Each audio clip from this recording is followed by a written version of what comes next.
Hey Nate, let's cut class and go smoke cigarettes. That's a great idea. Class is stupid and I hate Let's it. go fuck a bitch. I especially hate our teacher. I'm gonna go get a big sandwich. I'm gonna go get a big sandwich. I know what you want. This guy wants a big sandwich. Excuse me, class. I know I'm running late. Hobbling along as I am with my broken-ass foot that I broke. You know how. My dry cleaning was wet, and I had to just fuck off somewhere for a while. I had to get my tea. Fascinating, Professor. Shut up! Shut the hell up! No interruptions. What did I say? The rules. The rules are you can't interrupt. You gotta raise your hand. You all gotta ask yes. What if I have to take a crap? Please raise your hand and then take a crap. Or take a crap into your hand and then raise it. As long as you don't talk, it's fine. It's all within industry guidelines. All right. So we're all here for the first and only lesson in the Sonichu 101 class with me, Professor Ben Saint of Patreon. And so we're here to talk about Sonichu, the magnum opus of Christian Weston Chandler, the virgin with rage from Virginia. So Sonichu was created. He began it. All right. Well, the story goes way back to when he was in high school. See, he had to design an album cover for a CD that he had to make for class. And he wanted to do a Pokemon album, but he couldn't because he said he couldn't use copyrighted characters. So he said, well, what can I do? And then he was struck with inspiration. I know, I'll take Sonic the Hedgehog and Pikachu, my two favorite things, combine them into one character, Sonichu, and then that's no longer a copyrighted character. I can use it on the album cover, and that is how Sonichu was born.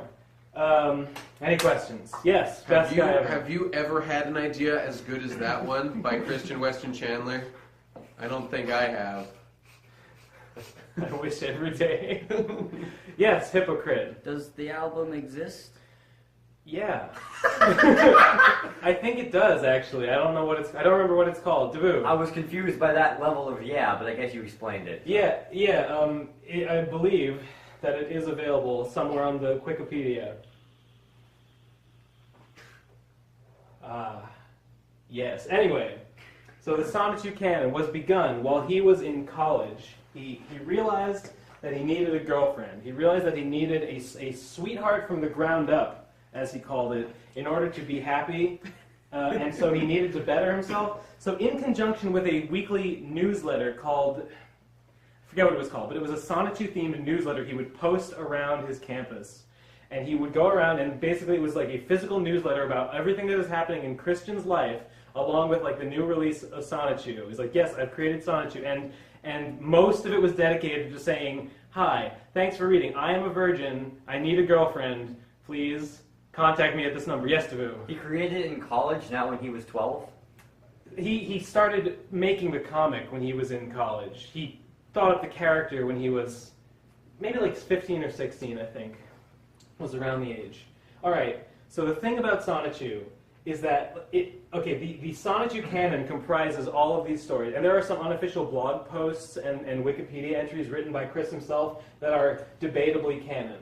But these are all the published stories that were in official publications of Sonichu. Now the thing is, he started with issue 0 is the first one, and it continued through episode 12. But in the issues, the story is divided into episodes, which begin with number 1.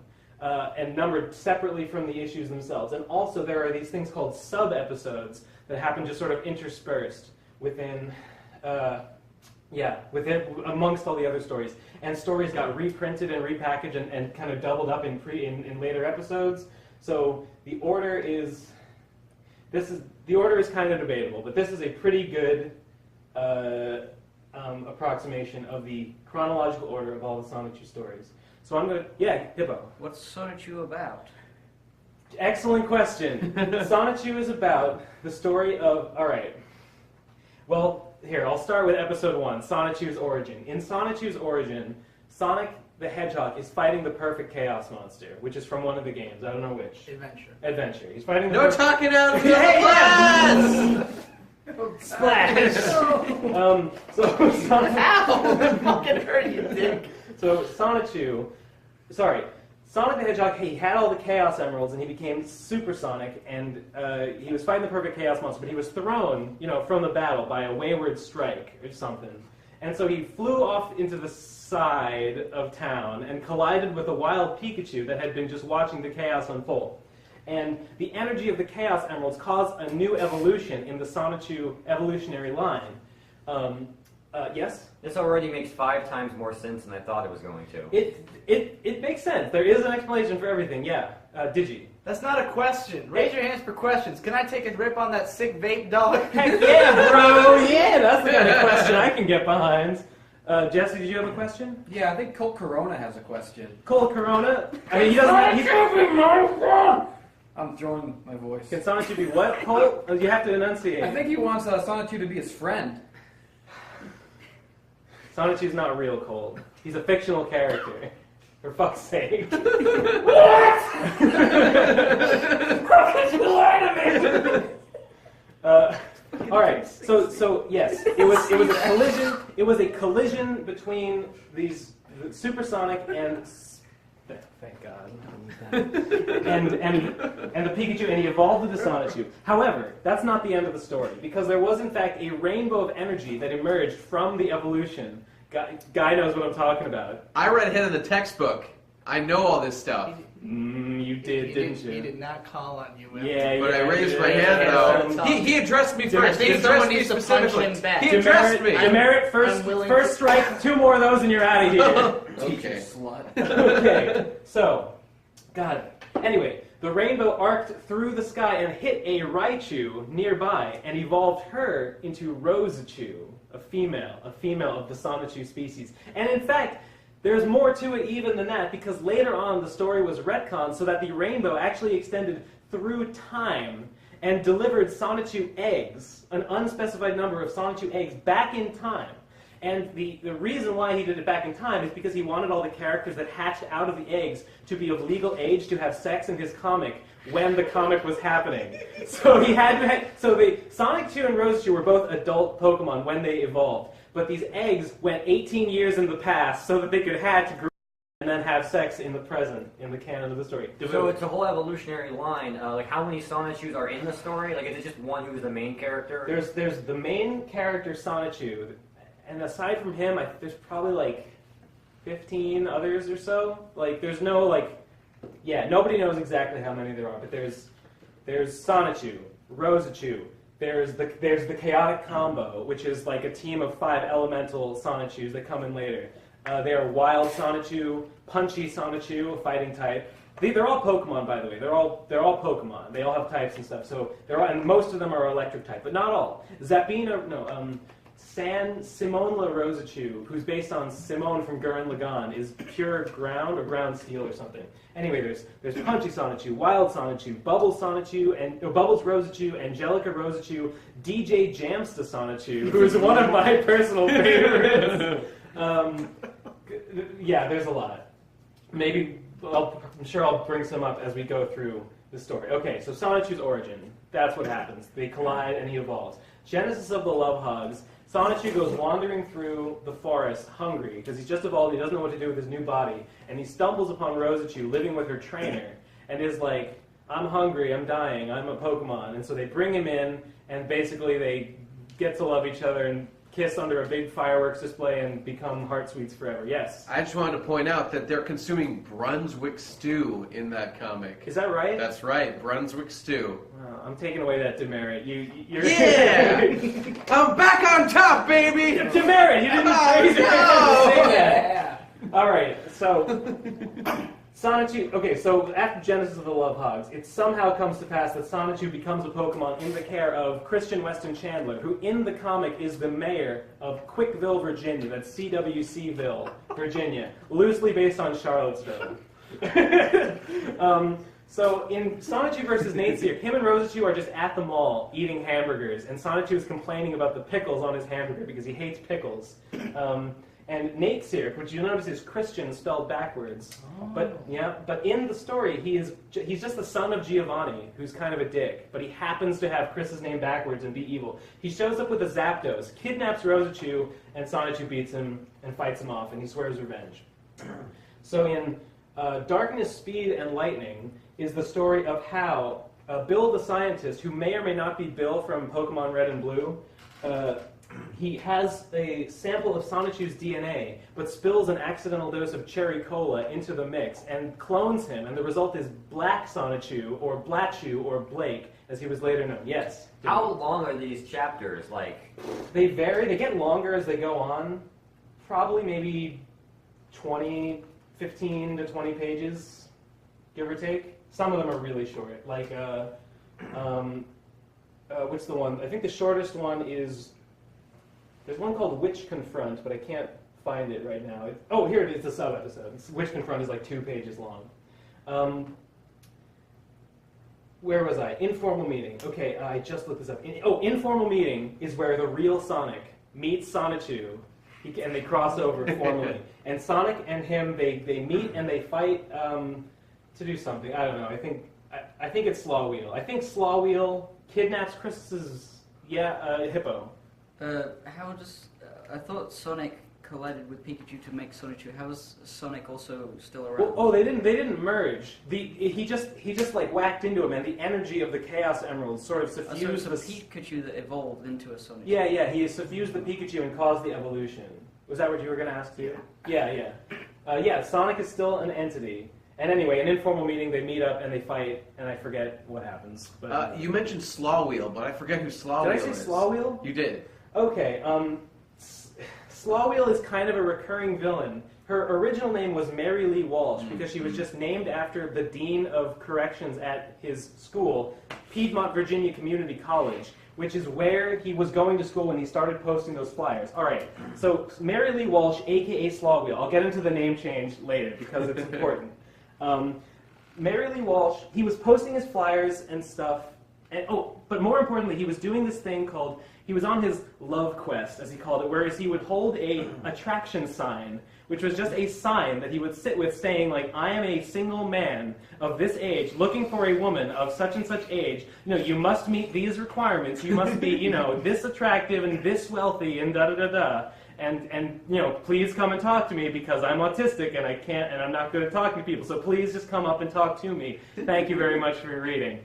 And stuff like that. And Mary Lee Walsh was like, got him into her office and was like, you can't do that. You need to stop. And in the course of this disciplinary action, she told him that he would not get a girlfriend this way or anyway. Oh. Yeah.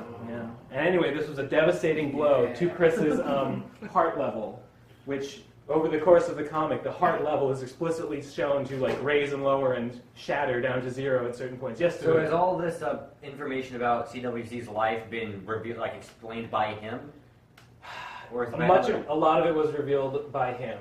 So like, He was very okay. He was discovered in 2007 when he posted some of his Sonichu shit onto 4chan, and he gave his contact information, and people contacted him with kind of like trolly messages, like drawing like gross erotic pictures of his characters and stuff, which deeply offended him, deeply offended. And so he started to get mad and like flame back, and he ended up getting an Encyclopedia Dramatica page, or an Encyclopedia Dramatica page, as he likes to call it. And so all right. So the trolls filled this Encyclopedia Dramatica page with nasty things about him, some of which was true, some of which was just kind of rude, just insults for the sake of it. And Chris was offended by this. So what Chris decided to do in response was to fight the lies with truth and fill up the page with the real story of his life, which turned out to be even more horrifying than the fantasy that the trolls had constructed. And he shared all these details about, like, for example, the girl that he was interested at the time, which was his first heart-sweet Megan Schroeder, who would later become involved in the Parappa the Rappa rap contest saga, as it was known. So, you see, it all branches out. It all just kind of becomes this crazy web. So, there was a contest to do a rap music video themed about Parappa the Rappa, and the winner would get a trip to Redmond, Washington to go to the Nintendo headquarters. And Chris entered, and he had an absolutely hilarious video that is still available. You can watch it on the Quickie. Kick, punch! kick and turn is one of the best moves from it, along with like clip art that says like birthday boy. And for no discernible reason. And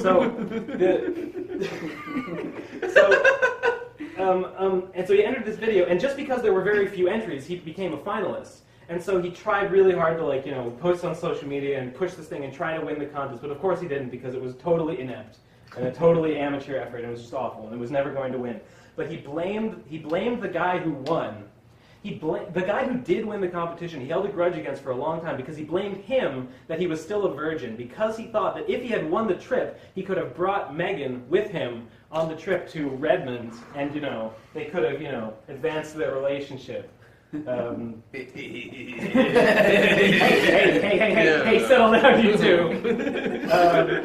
So yeah, I mean, there's more to Megan, but that's the thing. She's a girlfriend that he was really creepy to for a long time, and she eventually broke communications with. That was the first heart suite, and there were many more. There was Ivy, who he was most infatuated with. The thing about Ivy he was very infatuated with, even though he never saw her. He only ever saw drawings of her. And personally, I think that probably made her more appealing to him on some level. He made videos like proposing to her and like performing songs in her honor and stuff. The entire 3 of the 4 specials, CWC Holding Out for a Hero, Wedding Comic, and Giant Penis Comic, are all about saving Ivy from the clutches of 4chan, basically. Marrying her and then fucking her on their honeymoon. Yes. How many of the people in his life who have become part of the drama making the official's public statements to the people? Good question, and not really. I think like that guy who won the contest, I think he may have mentioned on like Twitter or something that like, no, I'm not interested in this person. I have nothing to do with him. I think contact was made with a couple of people that went to high school with him, and they answered questions and talked about how he was just kind of a sort of an innocent but kind of creepy, like annoying kid that no one really wanted to hang out with. So yeah, but it's not. There was no like huge drama about like real people coming back. Most of the drama in Chris's life has been trolls posing as people and sort of getting him along for the ride. So the thing about Chris's life is that Chris believes himself to be embroiled in this kind of widespread, world-spanning network of people, when in fact it is just like a small community that are all assuming these false identities and just messing with him. And he's more skeptical now, but back in the day he always fell for it. Yeah, Guy. On several instances, hadn't he come to believe that such popular figures as Jay-Z were directly involved with his life, attempting to engage in business and pleasurable activities? That brings me back to the name change of Slawwheel or Mary Lee Walsh to Slawwheel Ryan. You see, during what was known as the Miyamoto saga. Hey, Taboo, simmer down.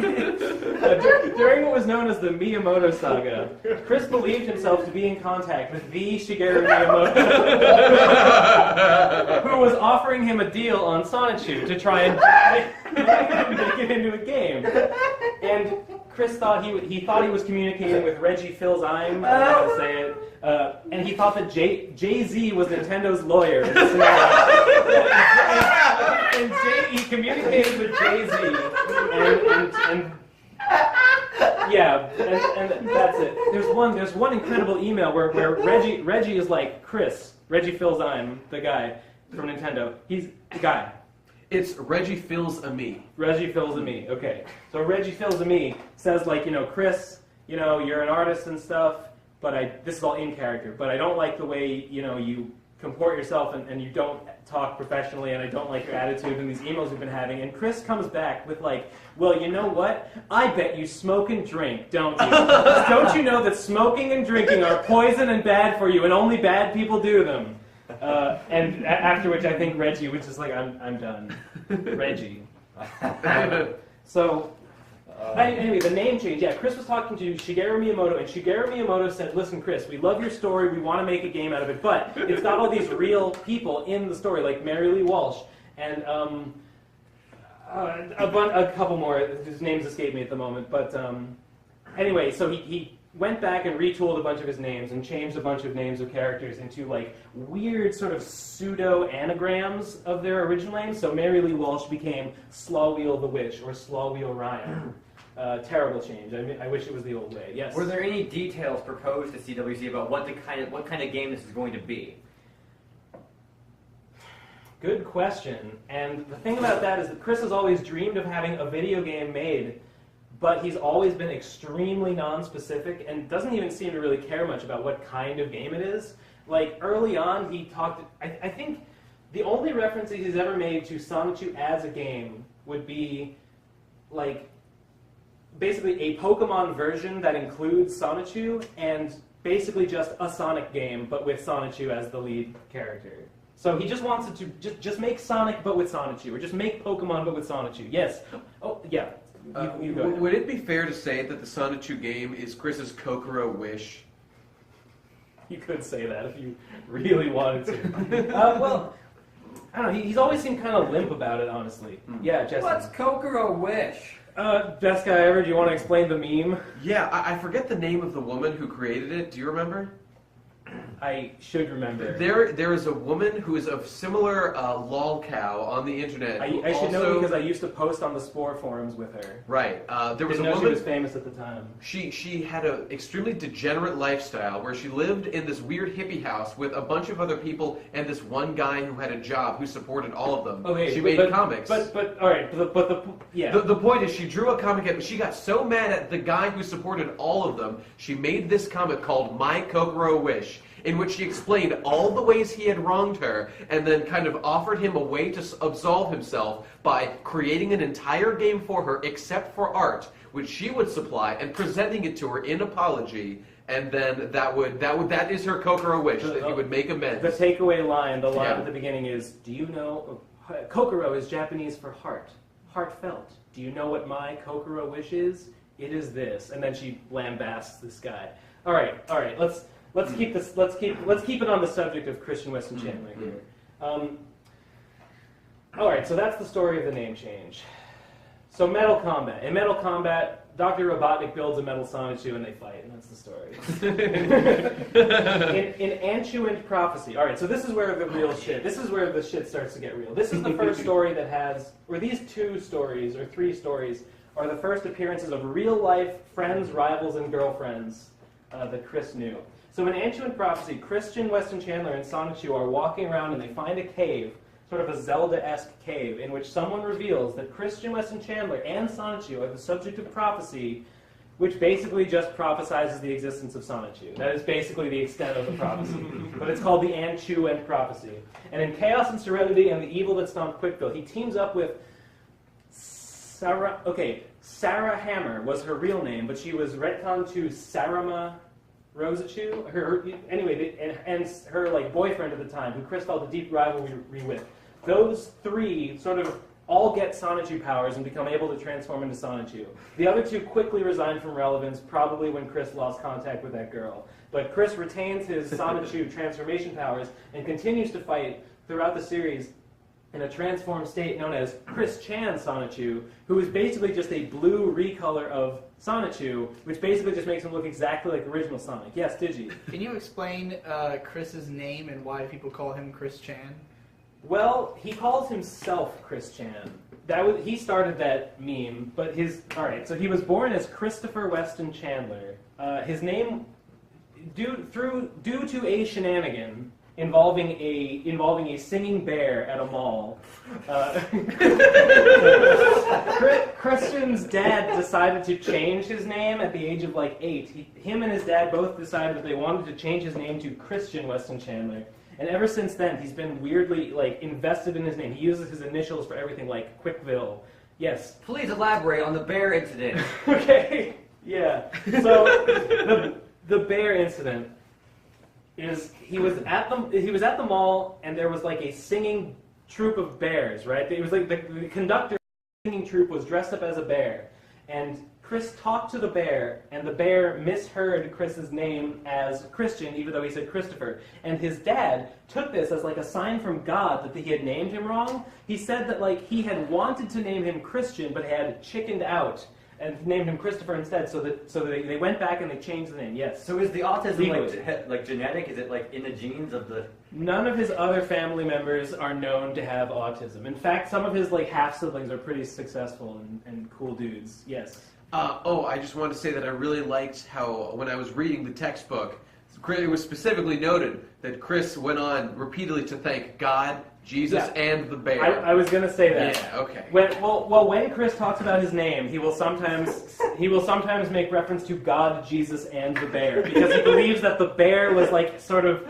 He believes it was like a God-sent event, right? The Holy so Trinity. So the bear, the Holy Trinity of Christianity. The bear was divine somehow. So his name is Chris Chan because Christian Chandler. Yeah, But is he Christian- aware that Christian Chan is also a anime meme name? Yeah, I think he learned of the suffix Chan, and then was like, oh, I'm Christian, but also Chris Chandler, and so it all kind of, he made up the name for Very himself. happy coincidence. Well, because he was really into Excel Saga among a few other anime, so he would have known the meaning of the name. Yeah. What are Chris Chan's other favorite anime?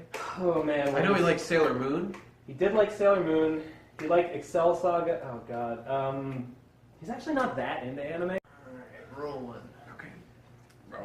We made a sound effect when it dies. Are you rolling? Vic? Is Audacity rolling What? over there? Yep. Yeah, that's Okay. Okay.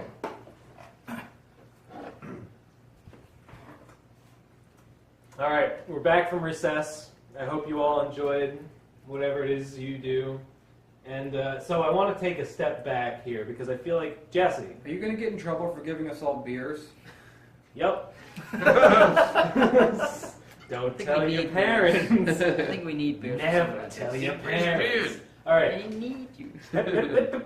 Demerits all around. So I feel like I skipped an important point here, which is the sub-episodes. See, that right at the end there I was talking about Anchu and Prophecy, Chaos and Serenity, and the evil that stomped Quickbill. And that was the beginning of Chris himself as basically as the main character of the story. See, before that, there was a thin veneer that the story was not about Chris himself by keeping Sonichu as the protagonist. But he couldn't fully resist the idea of self-insert, just fucking talking about his own life. So that's what the sub-episodes are for. These are totally about Chris, mostly don't involve the Sonichus, although they do come in here now and then.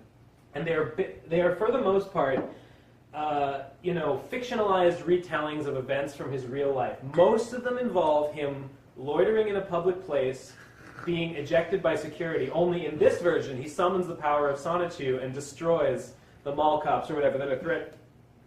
Ugh. Yes, best guy ever. If it's not appropriate now, that's fine, but can you talk a little bit about Chris's medallion?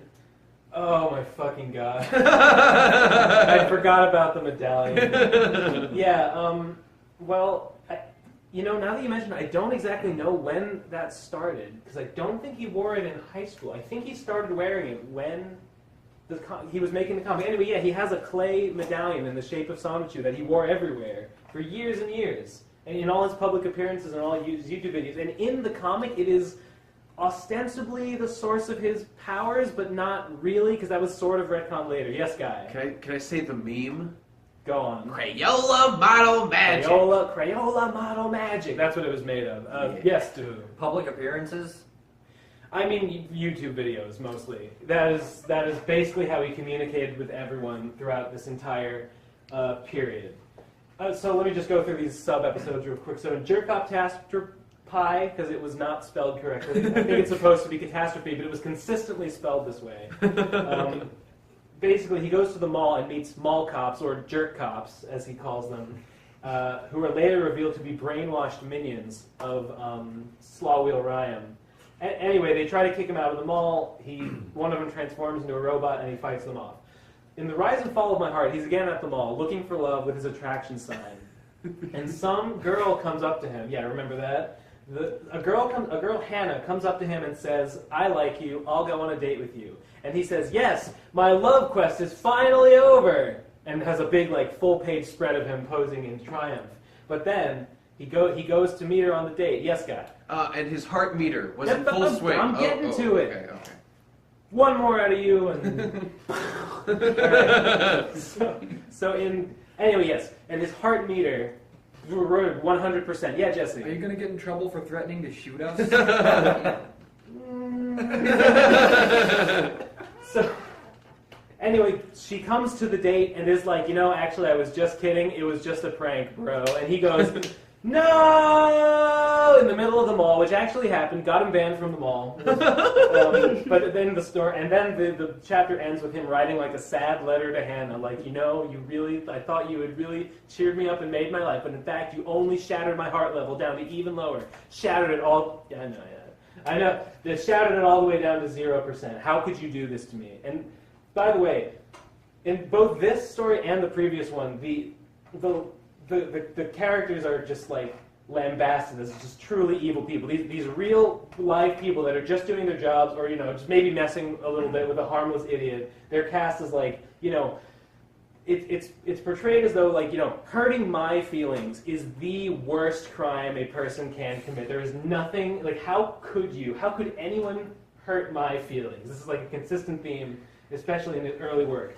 Witch Confront is pretty boring. Him and Sonic. I think Slawwheel captures his mom, and him and Sonichu go and like blast her with beams, and she dies. But she's not actually dead because she comes back later. Yes, Guy. Is this where the Kursehameha comes in? Oh my fucking god, the Kursehameha. Yeah. So he had I don't know where it came from. It might have come in the comic, but yeah, in Jerkop Task 5, the way that he defeats the Jerkeef or the Jerkop Chief is that he uses his special attack, which is the Kursehameha, which is a Kamehameha wave, but instead of actually damaging them, it just curses you with extreme bad luck and misfortune. So he uses the Kursehameha on the Jerkop, and he says, "Ha, I didn't feel a thing." And the Jerkop, and Chris says, "Oh, you will." And then one of his subordinates come out and is like, "Chief, your wife's on the phone. She hates you for your filthy smoking habits, and she's divorced you and taken the kids." And the guy's like, "No, he says, "My soul hurts." And Chris says, "So did mine. And my heart was previously shattered too." Like, because I was hurt, therefore I have full license to just destroy your life. Yes, Guy. And so just to say, in lots of the YouTube videos, Shut Chris up. Who's teaching Chris this will do. class? Okay, all right. Yeah. When he does it. He does it in real life sometimes. So Mick Attack. All right. So I have to get my notes out for this because Mick Attack is the fucking big one. Mick Attack is where shit starts to really get off the handle. So it takes place at MCDville, which is McDonald's, basically. And so there's jerk-cops, and then there's mana-jerks, because mall cops and managers are the people that come and fuck with them and try and be like, "Stop loitering at my store with your sign trying to attract a boyfriend-free girl." So he's confronted by B. Manajerk, married Seinor comic, consistently spelled that way, Seinor, married Seinor comic. Nobody knows what it means.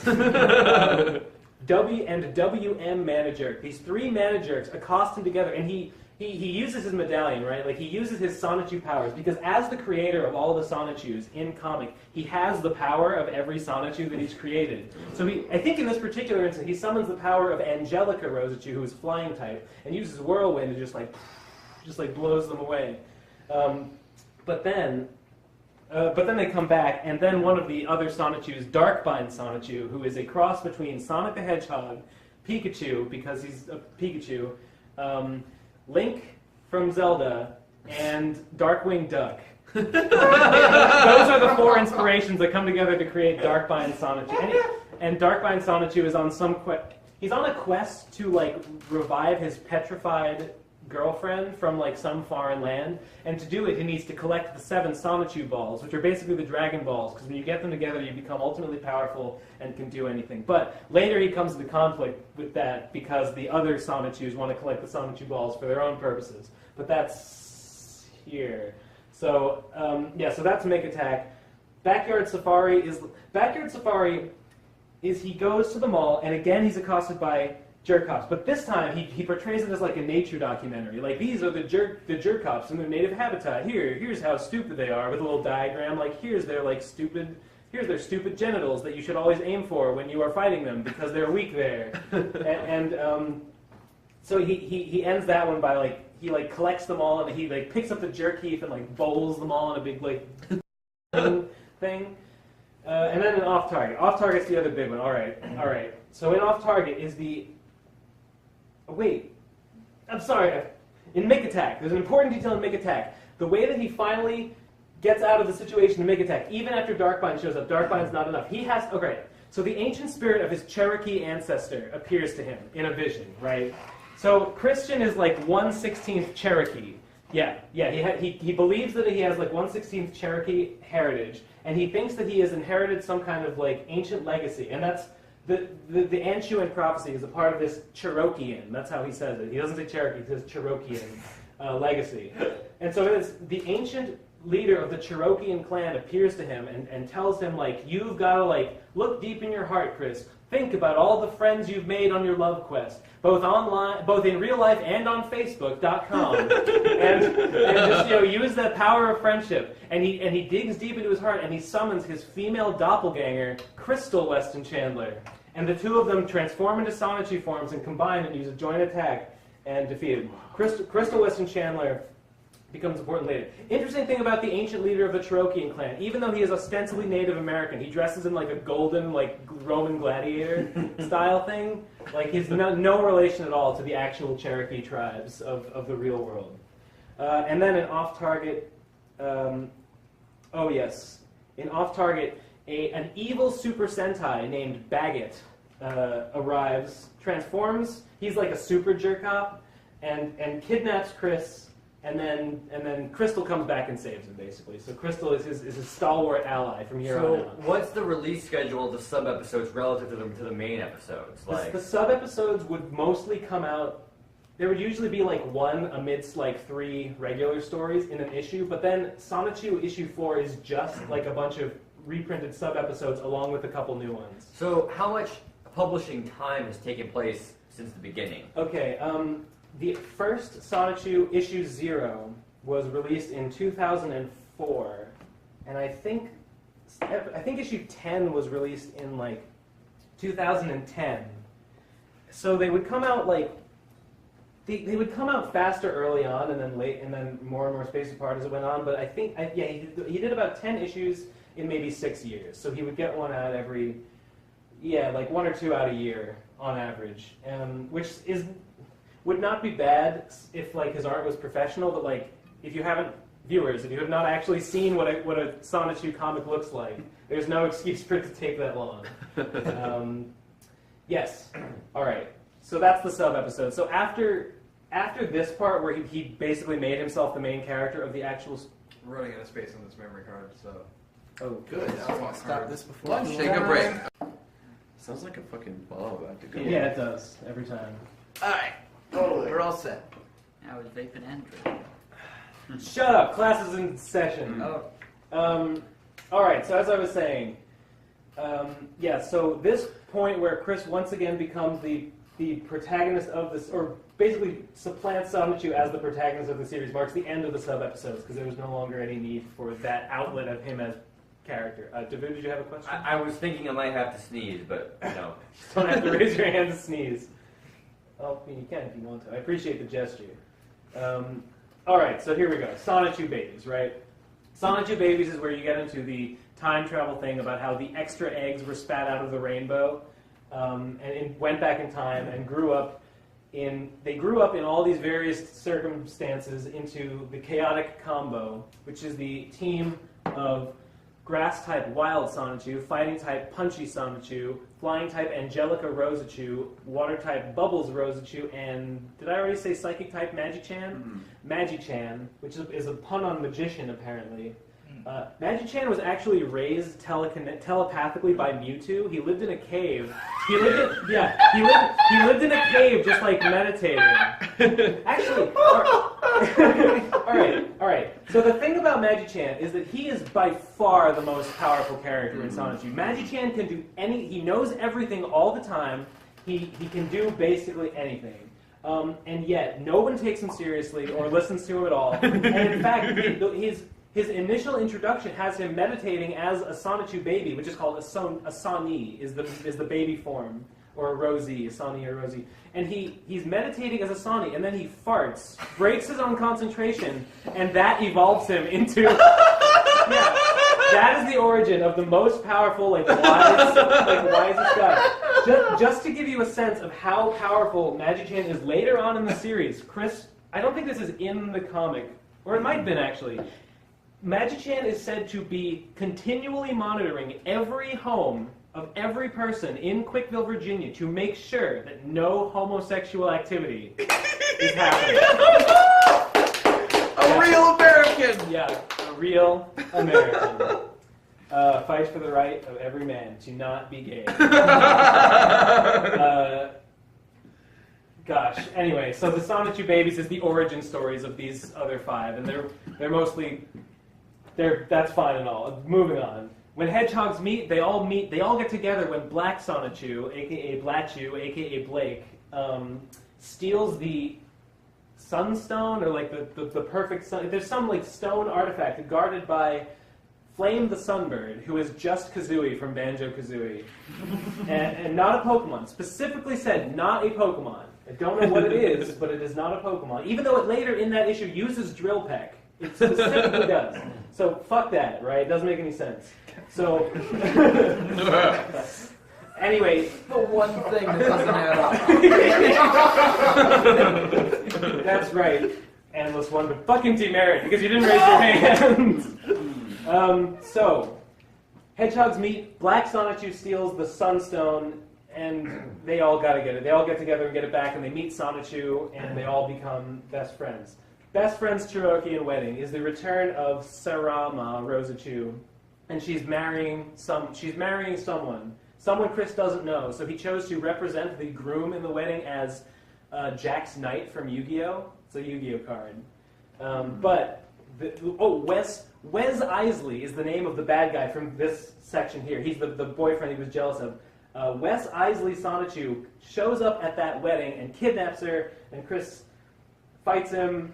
And anyway, that issue gets, basically, it's implied in that issue that he's like over Sarah, like he doesn't care that she's getting married because he's got a new girlfriend who, it turned out later, was Megan, the one that he tried to get to go to Redmond, Virginia for the Parappa the Rappa competition with him. Next issue is maybe one of my favorites. It's called One Lucky Dog, and it is full of genuine human pathos that actually kind of gets me. I'm not kidding. One Lucky Dog is Chris's dog, who I think's name was Clover, died, and in this issue, he starts off with like a photo montage of pictures of his dog when she was alive, Clover, and the story is that one night she goes out into the yard to sleep, and magical moonbeams come down and bring her to life as an anthropomorphic dog creature, and Chris is like, hey, I see you're a magic creature now, let me show you around.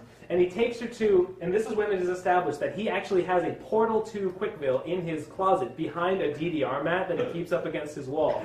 So he takes her into his room and opens up the DDR mat and brings her through to Quickville. And she's like, wow, master, you live in this city? And he's like, yeah. And so he gives her, he's like, I'm the mayor of Quickville, Virginia. And my office is at the top of this shopping mall. Here's my assistant.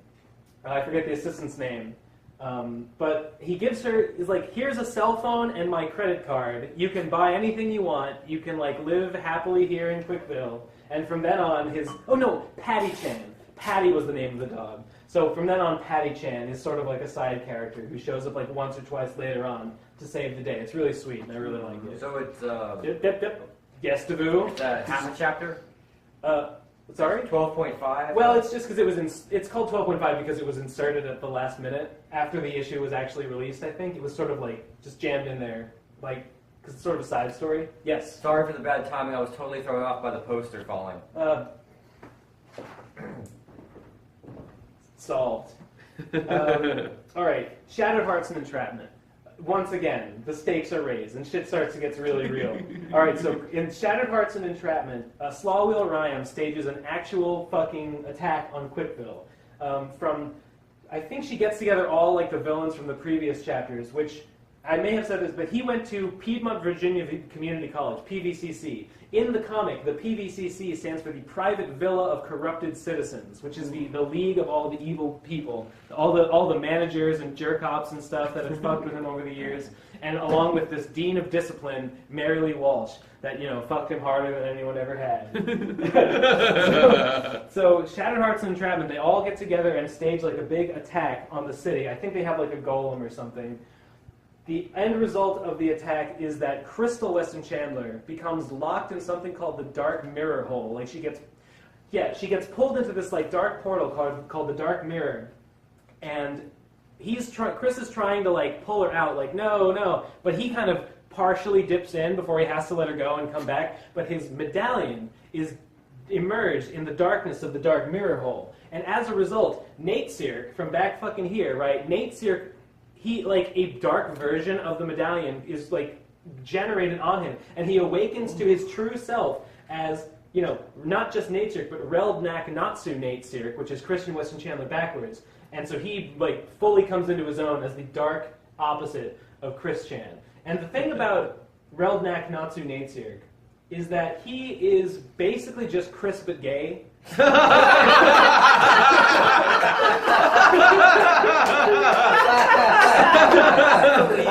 Actually, it's more subtle than that. He's not Chris but gay.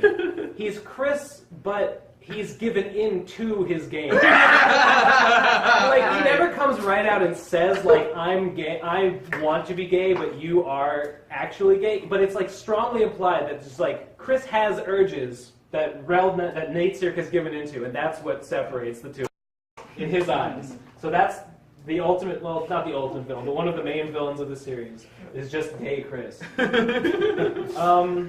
all have a gay Chris inside of us. Evil is afoot. I'm sorry, class. Talk amongst yourselves for a moment while I... Fuck. We can always fix the post. Oh, right.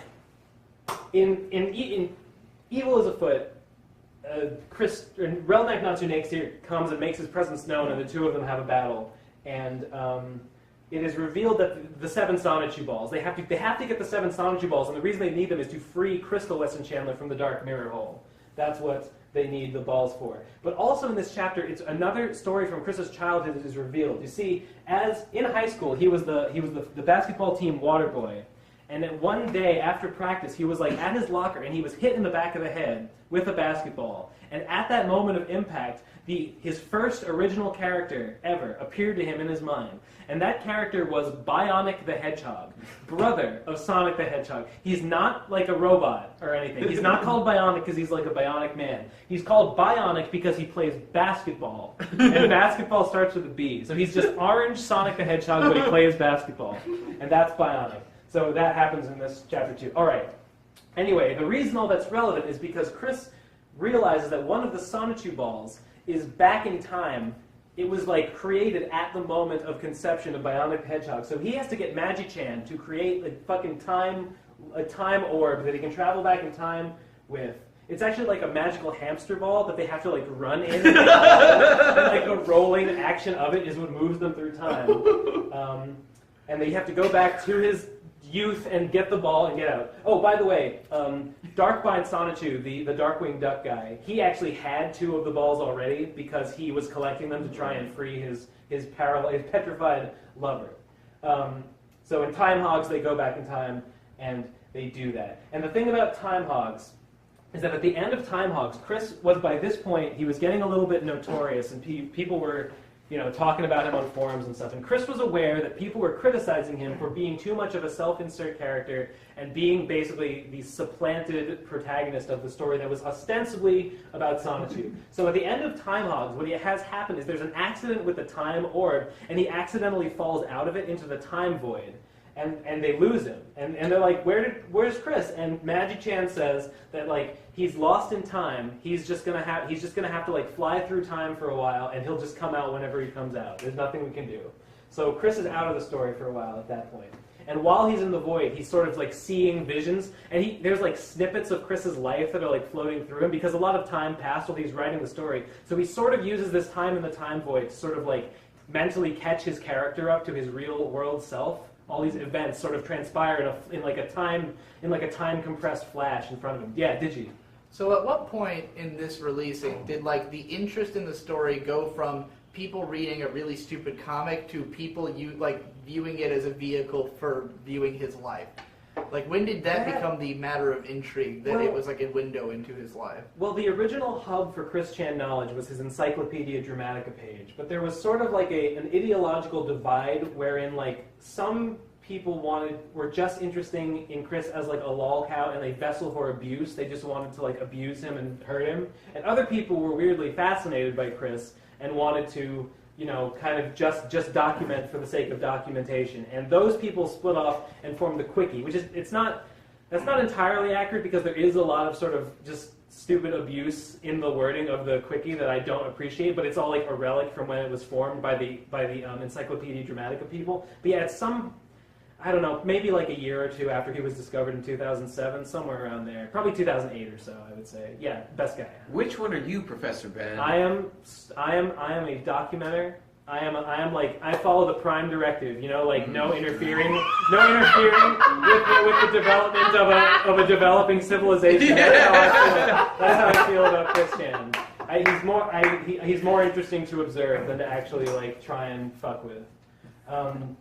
So, Rage Against the Garbage. All right. So as I said, by this point, Chris was getting some criticism. He was becoming notorious, and he was aware of the trolls, and they were they were a big problem for him. And so, Rage Against the Garbage continues the quest for the Sonichu balls. Now, Chris sort of parodied 4chan in the comic as an entity called 4cent Garbage, which is a company that produces a magazine, maybe, and the magazine consists entirely of like meme images and like abuse directed towards random people. And the guy who owns 4cent Garbage is Jason Kendrick Howell, who is another real person whose name was changed. I forget what it was changed to, but he is this kind of evil cloaked figure who. I guess he was a 4chaner. He was one of the Encyclopedia Dramatica people. But Chris characterizes as someone who lives for nothing other than to abuse people. Like when they finally confront him, he says like, I am a miserable, wretch of a person, just like everyone else, and the only meaning I can derive from my existence is to make everyone else as or more miserable than I am. And that's how Chris saw 4chan and his trolls and stuff. He saw them as just abusing him for no reason at all. He didn't see any reason why he would be targeted other than an act of random persecution. So in Rage Against the Garbage, the remaining Sonichu and the chaotic combo, they go to 4cent Garbage to retrieve a ball, and on the way up there, they go on this elevator. Sonichu and Rosachu go on an elevator, and they go up through all these floors, and the door opens on every floor. And as they pass it, they see sort of a montage of the things being portrayed on 4cent Garbage, and it is just sort of a weird, like, mishmash of images. Some of them are like, Chris Chan takes the opportunity to tell a joke that his dad made that he thought was really funny, which is the door opens on an image of President Obama painting the White House black. And Chris was like, yeah, my dad thought of that joke, and I thought it was really funny, so I just put it in there. And at one point, they pass another floor, and someone is making like an edit of, there's an image of Chris from earlier in the comic where he's drinking from like a straw, but the straw is like huge. It's like, and it's gross. So people like made memes out of it and stuff. So there's one of a guy sitting at a desk editing an image like that, and Chris, just for a second, a time void opens and just Chris's fist pops out of the time void and just like socks the guy, and then Rosachu and Sonichu like high five in the elevator, like, yeah, go get him, Dad. Oh yeah, all the Sonichus call him Dad, even though they all fuck each other. That's cool. Best guy. So Chris is popping out of the time void to do things at sometimes? That was just like a little one-off gag. I think that's the only time it happened. So then they get to the top and they meet Jason Kendrick Howell. Oh, holy shit. I've completely neglected. I don't even remember where this happened, but this reminds me. The reason that they went to 4cent Garbage in the first place is, yes, at the beginning of Rage Against the Garbage. Oh my god, this is so important, and I almost missed it. I'm so happy that I remembered just in time. The reason they go to 4cent Garbage, it's like, well, the chaotic combo are searching for the ball, but Sonichu and Rosachu go there because they see slanderous pictures of themselves on the internet, posted by 4cent Garbage. Like, we gotta go there and politely ask that guy to take our images down. But Rosichu was like, oh, look at all these pictures of me with a dick. Because this was one of Chris's like biggest triggers, was Rosichu being portrayed with a dick. Like nothing set him off more than that. So Rosichu was like, well, I'm going to take pictures to show what a real woman I am. So she fucking, took nude photos of herself and posted them up there and stuff for everyone to see. Because like, that's the truth. That's what I want people to know. Yes. Was the nudity depicted? What is there? Are the sex scenes depicted? Are the sex scenes like in the screen? Like, how frequent are they? They are, but at some point they were sort of like sectioned off into like their own. Like you could the clean version or the dirty version. So yeah, there was explicit sex in the pages of Sonichu, but it was not in like the widely disseminated release. Yes. If CWC is opposed to homosexuality, or at least at this time, has he made a statement about why his sexuality is okay? Well, at this, these days Chris is kind of a weird sort of sexual chimera of things. at this point, he was a straight guy. Yeah, so he saw himself as perfectly milquetoast, no deviancy there, no sir. Anyway, so Rosichu takes nude pictures of herself to put on this website to rage against the garbage, like to fight against their dirty slander. But it doesn't work. They just keep putting more. So Rosichu gets all of her friends together. All of her friends. We're all gonna fucking take nude pictures of ourselves and post them on 4chan or on 4cent garbage, and they all do it together. But it still doesn't work. And in the course of that, Zephina Rosichu, this is a famous, sort of notorious line from the comic. Zephina Rosichu, a 14-year-old Rosichu, is like, hey, I want to join too. And Rosichu is like, sorry, Zephina, but you're too young. Unfortunately, because of the dumb laws, you're not allowed to take naked pictures with us. And she's like, that's okay, because she's like a firefly, because she's bug electric, so she works with them, and she's like a lighting guy. She like shines the light on them for good photos and stuff. So that's that. Anyway, so that's the impetus for going to 4cent garbage. Spring Break 2008. Spring Break 2008 is the biggest slight against Magi-chan in the entire series. In this story, holy fuck. All right, there was another dark Rosichu egg that was planted on the moon and raised by an evil entity called Count Graduan, who is the symbolic representation of Christian's graduation from high school, which was a very sad time for him. He did not like graduating from high school. And so Graduan raised Silvana Rosichu as what's the word when you're a boy and a girl? Hermaphrodite. Yes, she was a hermaphrodite. Or he cursed her with hermaphroditism in exchange for dark powers. And so in Spring Break 2008, Silvana Rosichu comes back to the fucking beach party they're having. And by the way, Black Sonichu and Bubbles Rosichu have started dating at this point in secret. Like everyone knows it, but they're trying to keep it secret, and everyone's just kind of going along with the ruse. So Bubbles Rosichu and Black Sonichu go off to have sex. But Silvana Rosichu transforms herself and disguises herself as Bubbles and tricks Black Sonichu into having sex with her. He doesn't know that her vagina is capable of secreting paralytic fluids that paralyze him and knock him out. And she stuffs him under a bridge. And then she's like, and now I'm going to go get Bubbles. And she transforms into Black Sonichu to do the exact same thing. And at this point, Magi-chan Sonichu, the omnipotent god of the comp videos, he mentally contacts Bubbles, and he says, Bubbles, Black Sonichu is coming to where you are, but he is not Black Sonichu. He is Silvana Rosichu transformed and in disguise, trying to sabotage you. And she's like, Magi-chan, shut up. I want to have sex with Black Sonichu, and so I will.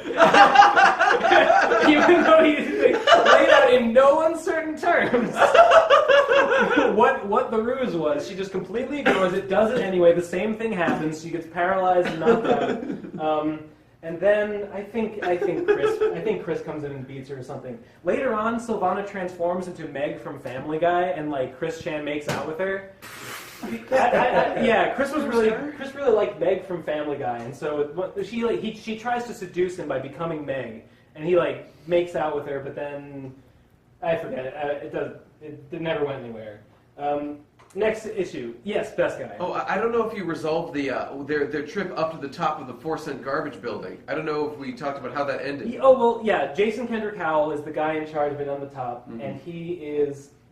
Oh, well, the way that, they politely ask him to please stop posting nude or slanderous images of us on the internet. And he's like, no, I hate everything, I'm going to keep being evil. And they're like, all right, well, we tried, so they just leave. Or they're going to leave. But Jason Kendrick Howell is not satisfied with this. He's like, yes, Rosachu, yes, leave, and play with your pickle, meaning your penis. And then he takes out a pickle and throws it at her. and she turns around and catches it and is like, what? And like crushes the pickle in her hands. And then she transforms into the incredible lioness. She like just gets huge and angry and like jumps on him and like savages him with claws and teeth. He says afterwards, like he's lying on the ground like, oh, that would have killed a normal man, but luckily dark forces protect me. The thing about that is that she's also naked, like all her clothes come off when she transforms, and he's got googly eyes, because like, ooh, so sexy. So, it's gross. It's really gross. Because like she like crotch grabs him as she's like eating him, and he's like, oh, what a show, her vagina, yes, best guy. Just one other thing, was the man in the pickle suit involved in the Force and Garbage building? Oh, the man in the pickle suit. Yes, in a real life ruse, Chris was invited out on a date by a supposed fan. It was a girl posing as a fan. In fact, it was a trap for her. She met up with him and his dad, and then his dad left them alone, and they walked around the mall, and then a man wearing a pickle costume came out of the shadows and hit on the girl that he was on a date with. And the girl was, because it was planned from the start. She's like, oh, I like this guy. And she just left Chris and went with the guy. Jess, I really like your face right now. It's incredulous as it should be. And he got cucked by a pickle man. Yeah.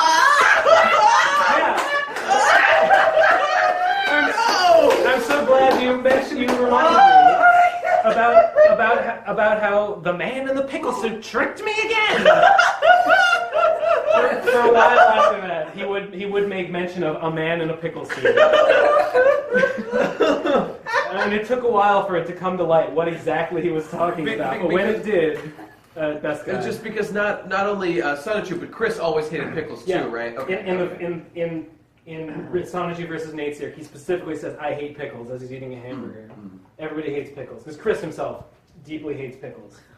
Holy shit! All right, so in date ed, all right, we're getting close now. In date education, this is all sort of like a weird interim period where Chris is not in the plot, and with him out, like the story has no momentum at all. So date ed is a strange side story in which Chris shows the Sonichus doing what he believes the American school system should involve for everyone, which is dating education. So the Sonichus, along with a couple new characters, all go to this class where some lady, some blonde lady is like, hey, to teach you how to date, everyone's going to pair off and get on a computer and instant message on like instant messenger clients with another person. And basically the entire class is just flirt with an anonymous classmate and then, secretly meet up and have sex with them, become their girlfriend or whatever, basically everyone just ends up fucking whoever they were talking to in class, and that's the class. You just fuck your classmates. That's what Chris really wanted out of this class, right? Like, he says he thinks, like, people need to learn dating, but I think really he just wanted, like, why don't they just have a class where I get laid? That's what he wanted. Yeah, Jess. Is that going to be this class?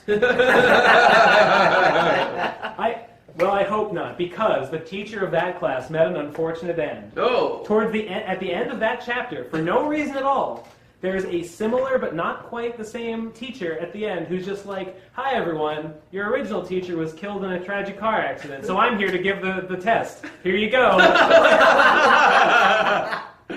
That reminds me of, okay, this was not actually depicted in the comic, but at some point he had these two, fake troll girlfriends, Panda Halo and Sarah, some other Sarah. And there was I think Ivy was the third one. There were three of them. Yeah. And basically, he was tricked into thinking two of them died. Like, he thought that Panda Halo was killed in the Australian brush fires, and he thought that the other Sarah was like run over by a truck. And then in the comic, he's like, yep. He just makes a little side note, like, yep. At this point in my life, I had a choice to make. I had these three beautiful women that all wanted me. But luckily, God intervened and made the choice for me when he killed Panda Halo. And he says tragically, but he's saying this is like, this is how God chose my path for me. He fucking killed the other two, girlfriend applicants and left only one. And he, like, actually draws, like, a truck, like, smashing into another car when he draws the one. It was a big, like, it read 18 weirdos, so people said that character was killed by Optimus Prime, was a joke for a while. Did you? Requesting a short recess to stop the camera and get more beers. Absolutely. Okay, since we're in the how funny would it be? Tracer Put it on She wants to go outside anyway. Alright, we're already recording, so... Go. Ben, are you going to wear that jacket again? I sure am. Right, while I'm recording. Oh, we need to hit the audio on that. Start it up.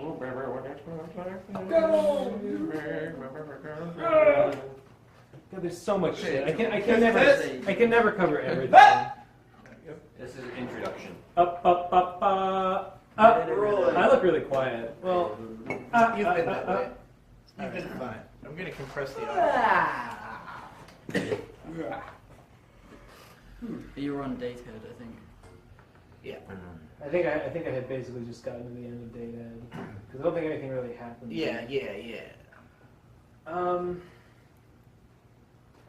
Oh God. Holy shit, students. There's a lot. There's a lot that I could say. I don't think I'm going to get to mention everything I could say about Chris Chan and Sonichu, but I'm going to try and hit as many of the big points as I can. So after Day Ed, the next chapter was Quick Defense, which is, if I remember correctly, it's like a big lead up to like a big battle. Like, you know, the Jerk-Offs come back in force, and Slawwheel Ryan and Count Graduan comes back from the moon to be like, you know, we're gonna take the fight to Quickville, and we're gonna make sure that Chris Chan stays a virgin. We're gonna make sure that Virginia is not for lovers but for virgins. This is like their goal. Chris contextualizes it as all these villains in his life are there to prevent him from having sex because they hate love. Yes, did you? To clarify that for those who don't know what that means, Virginia is for lovers is the tagline of Virginia. Right. Which is where we are right now. But Chris says, no, not anymore, because I can't get a girlfriend because of all these villains, these 2-bit villains. Are we close to Chris Chan right now? Yes. Yeah?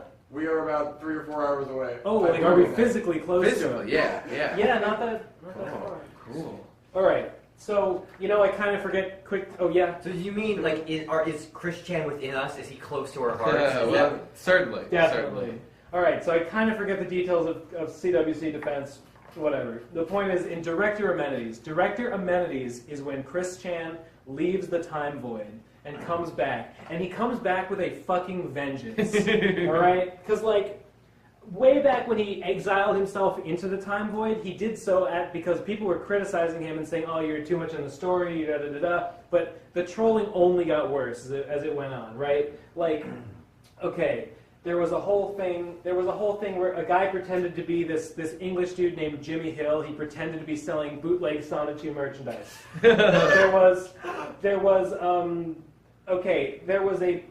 This guy Clyde Cash, right? All right, so Chris took a break from writing the comic at one point, and a fan, Ryan Cash, was like, Chris, why don't you please, start writing again? And Chris didn't answer the letters, and Ryan Cash, fictional character, Ryan Cash tragically committed suicide over the fact that he could no longer read these things. And Chris did, like, one little, like, tiny apology on one page. He might have made a YouTube video where he was like, he's apologizing, like, I'm so sorry that I caused this tragedy to Ryan Cash. But then he's also like, man, so much power. I have so much power. I killed someone. Like, he's almost reveling in the fact that he killed a kid.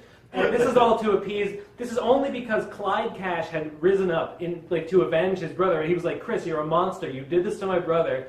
Clyde is fictional, obviously. And in fact, lots of other people sort of like would do things and claim to be Clyde Cash. Like he was like a Spartacus situation with I'm Clyde Cash, best guy. I just wanted to point out one of my favorite things about Clyde Cash, which is that the image that came to represent him is this, like, if you search like Guido in Google, he's like this. He's this male model, guy. Like Guido looking like duck face looking guy. That's Clyde Cash, as Chris knew him. So Clyde, anyway, Clyde trolled Chris for a long time, and he was the most constant villain for a long time. Eventually, Clyde did appear in the special comics. There was another saga where Someone just did, for fun, he did Chris Chan impersonation videos on the internet just for his friends, but some troll found them, sent them to Chris, and said, this guy is literally pretending to be you. And Chris believed him. And so he messaged this was Liquid Chris, is how he came to be known. He messaged Liquid Chris and said, you're not me, only I'm me. I am Christian Weston Chandler, creator of Sonichu and the Electric Hedgehog Pokemon. And to prove it, he challenged him to a karaoke contest. And he said, the winner, I will prove that I am the real Christian Weston Chandler by beating you in a karaoke contest. Challenged him to the contest. Lost completely. The judges all voted for Liquid Chris as the better singer. God. Yes, did you? Who were the where was a physical? No, it karaoke, was or- like they sing a song and they post it on YouTube. And Chris is like, he has no technical aptitude and he's a terrible singer, even though he thinks he has a great voice. So he was doomed from the beginning. But they picked some impartial judges or whatever. Yes. Also, is Liquid Chris a reference to Metal Gear Solid? Yeah. And does Chris know that? Like, did he make up that name, or? I don't think Chris ever referred to him as Liquid Chris. I think Chris is familiar with Metal Gear Solid, but yes, he's Liquid Chris and real Chris was Solid Chris. Although he came to be known by the trolls as Ian Brandon Anderson. Like, he's Ian Brandon Anderson. This other guy is the real Christian Weston Chandler. Yes. And Chris came to call him mostly the brown-shirted imposter. Chris would call him the brown-shirted imposter. And anyway, and there was a whole thing where they gave Chris his own wiki, right? Like, and this guy Jack Thaddeus was the moderator of it. Like, they were all like, Chris, this is your wiki. You can do whatever you want on it, because they just wanted him to have a creative outlet. Because they just wanted him to have a place to put his work, because all of his websites were getting hacked, right? Because he's an idiot and he would leave the stuff unprotected, but also people were trying to get him, people were trying to mess with him and hack his sites. All his websites got hacked. So they were like, Chris, we will give you this wiki. But they kind of were dicks about it and trolled him through the wiki because the moderator, Jack Thaddeus, insisted on running like gay porn ads on the wiki just because they knew it would offend Chris. So Chris, there was a big to-do about that. This other guy created a parody series called Asperchew, which was I could say a lot about Asperchew. It is like a deep criticism of like everything to do with Chris and all the trolls. It's honestly not that bad if you're familiar with the saga. But, there was this whole meme where like Chris had billions of fans, and like 99% of them all migrated to Asperchew. Like, Chris lost like millions and billions of fans to Asperchew. Is the narrative that he bought hook, line, and sinker. Even though, of course, this was all probably maybe like 10,000 people, or maybe the audience for Sonichu at this point. So, all this shit was going down, and it had finally gotten to Chris, and he's finally just like, I'm sick of it. I'm coming back out of the time void. I left the story because I was too much of a Mary Sue insert, and now I'm coming back to be the biggest Mary Sue insert of all and kill all my enemies in the pages of Sonichu. Yes. So he comes fucking back.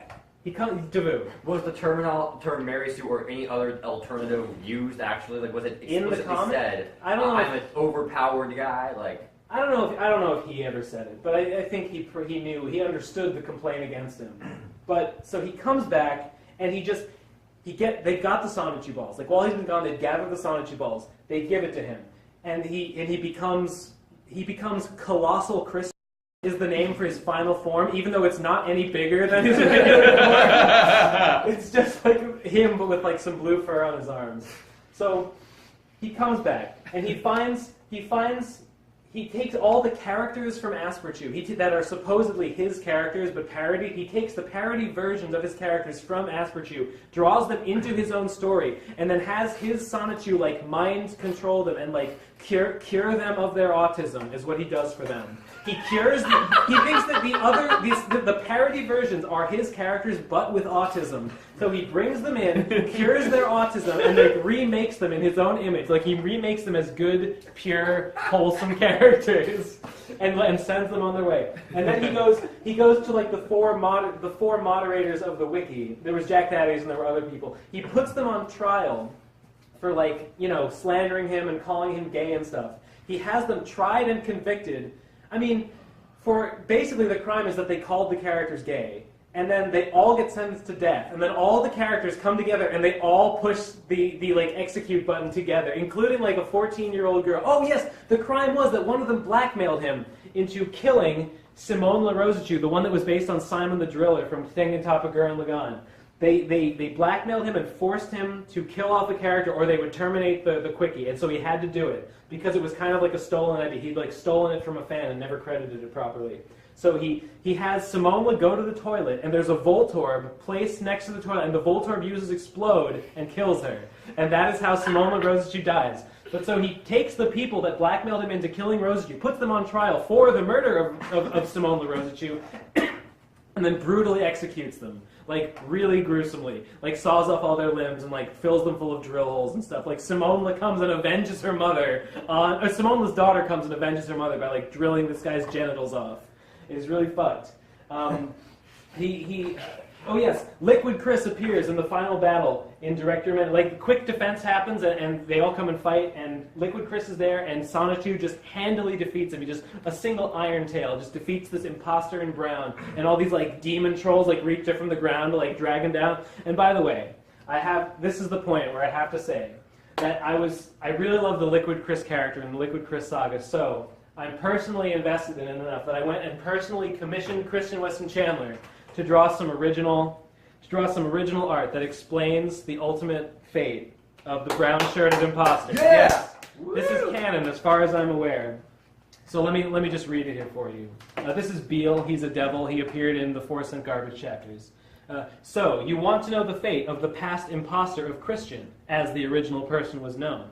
Simply put, I.B.A. Chandler, he was dragged down to hell, punished of identity theft, and all of his memories and past reincarnations reset. His soul was born a fresh blank into a newborn child, and his old body burned in hell's lava pool. And then I specifically asked, like, have Sonichu, Chris, and Rosichu give their thoughts on the matter. Punished by loss of total identity after stealing another's. That sounds appropriate, opines Sonichu. Chris chimes in, why ask us? Neither of us were there at the event. But I was feeling most appalled of his attempting to claim my own identity and all of my characters and content. Rosichu finishes, yes, but his fate was fitting of his crime. We'll never see him again. So if you ever wondered what happened to Liquid Chris, that's it. He was reincarnated and his body burned in hell's lava pool. So all that happened. He goes to 4 Cent Garbage, where Clyde Cash and Jack Thaddeus are both employees, evil employees, and he has his car, it's an Autobot. His car is an Autobot. It transforms into a soundstage, and him and the Chaotic Combo and Sonichu all get up on stage and perform with Guitar Hero guitars. They perform an original song of Chris's set to the tune of Cat Scratch Fever, and the song is called Revive Zordon, and it goes, we've got to revive Zordon, and it's all about how new Power Rangers are bad and old Power Rangers were good. But he plays it so hard that the 4 Cent Garbage building collapses, and then in the aftermath of the collapse, it is specifically stated that hundreds of people died. Hundreds of people were killed in the collapse, and Chris is there after the carnage he himself has just deliberately caused. He has the fucking audacity to draw himself, like, shedding a single tear and being like, what a tragedy that this had to happen. If only those trolls had changed their ways, they could have lived. What a fucking asshole. Digi.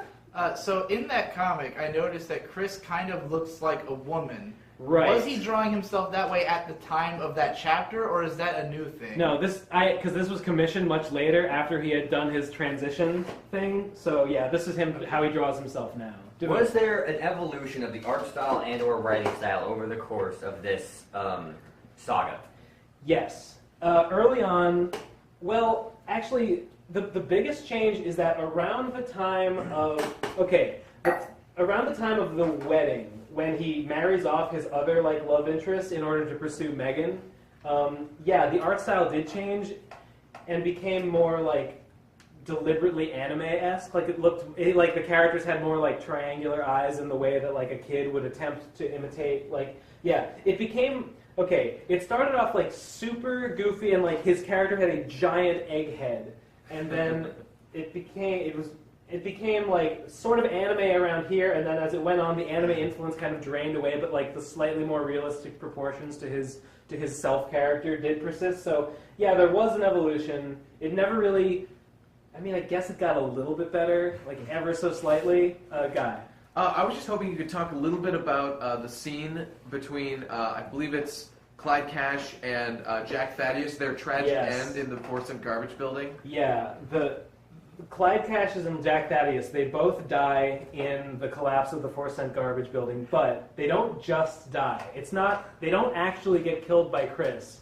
For some reason, at the very last minute, these characters that he's hated all along, he takes the opportunity to humanize them in the most bizarre way imaginable. They like, the building is collapsing around them, and Clyde Cash and Jack Thaddeus, and remember, Chris hates gays.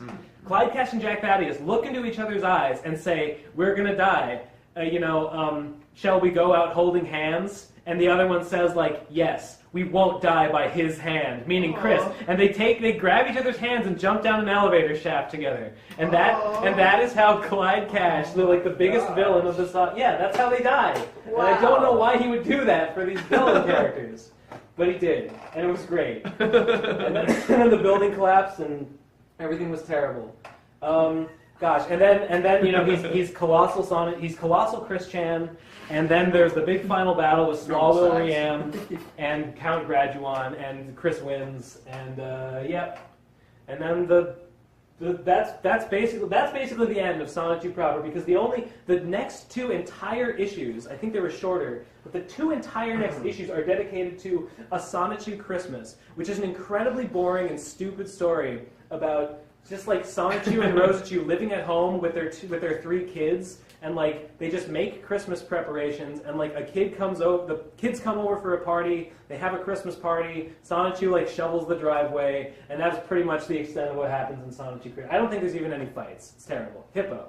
I remember there was a part, I can't remember where it was, where I think he solves gayness by doing something to the water. Oh, yeah! Forgot. Yes, that does happen at the end of Director Amenities. All right. So at the point that he was drawing this, he was still a virgin with rage. He was. So one of the things that he does to sort of resolve his own story at the end of Director Amenities is he gets Magi-Chan to send him forward in time to the future, to a future where he is married. He disguises himself as the future version of himself to have sex with his future wife so that he can lose his virginity. And then he goes to the future scientists who are working on a cure for homosexuality. But all right. They need a sample of purely straight blood in order to complete the cure for homosexuality. So he offers some of his own blood.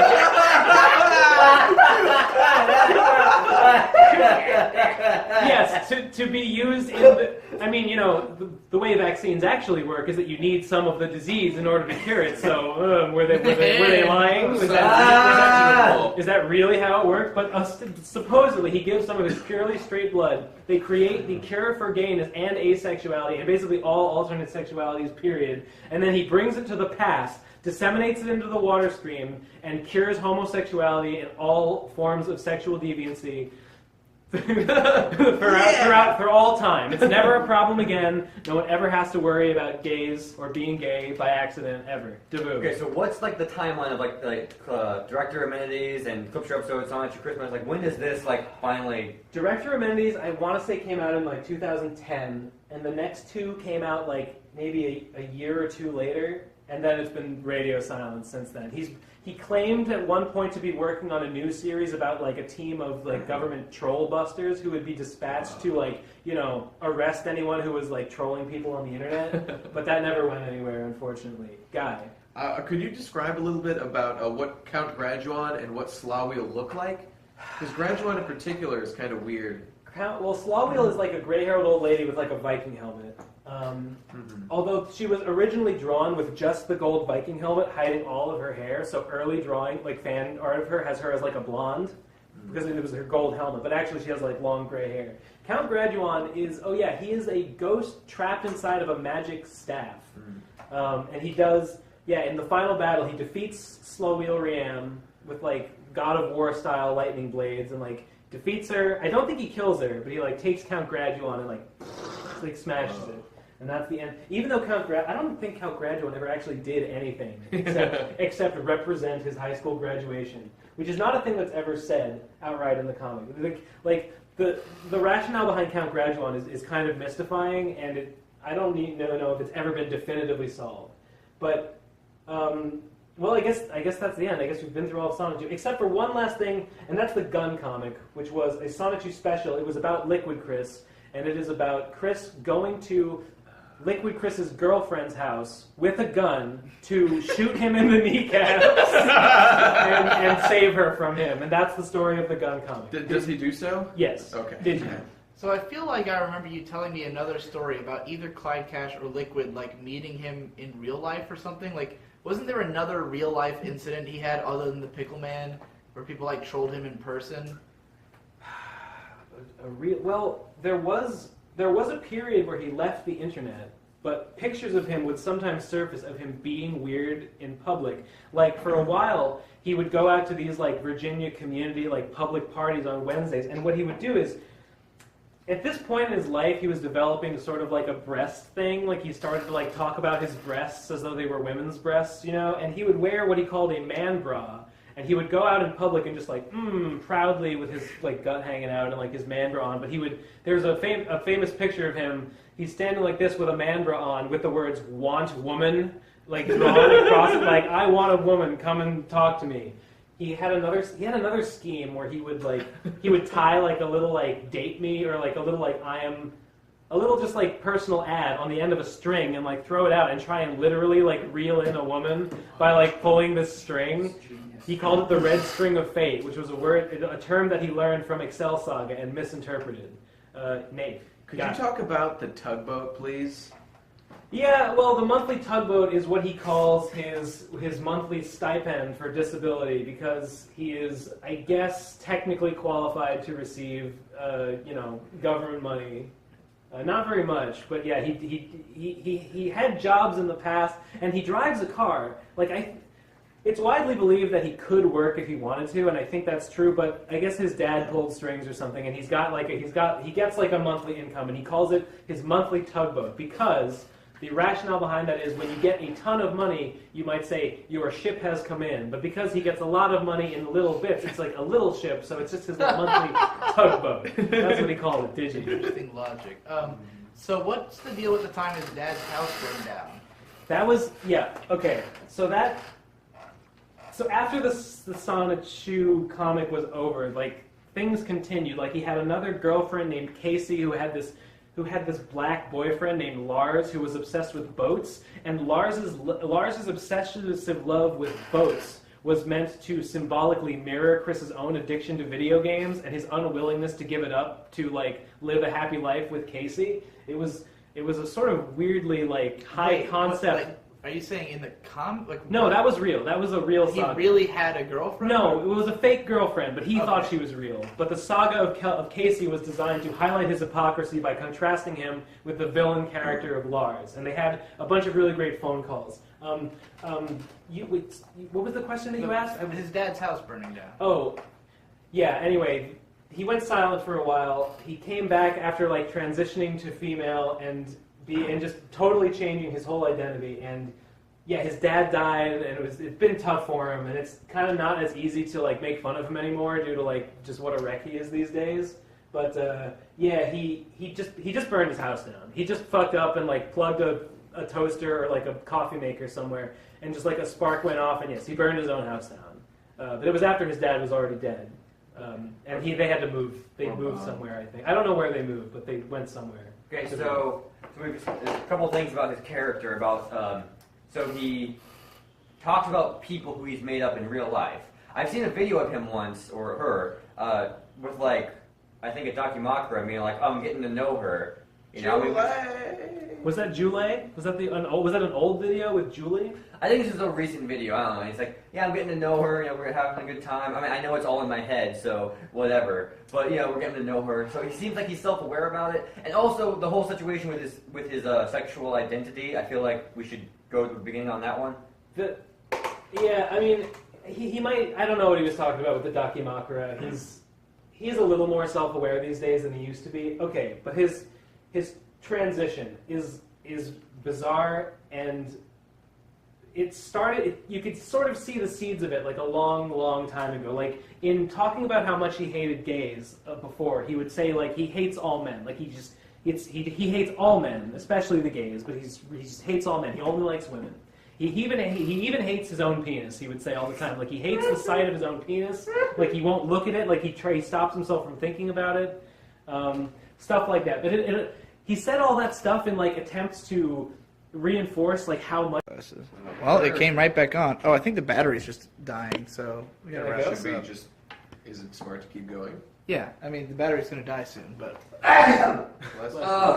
So whenever he's been like really pressed, like Casey's dad gave him was one of the best like actual person-to-person calls that was ever made, because Casey's dad character was like real hard on him and really like forced him to confront his own hypocrisy, like harder than anyone had before, even harder than Clyde Cash.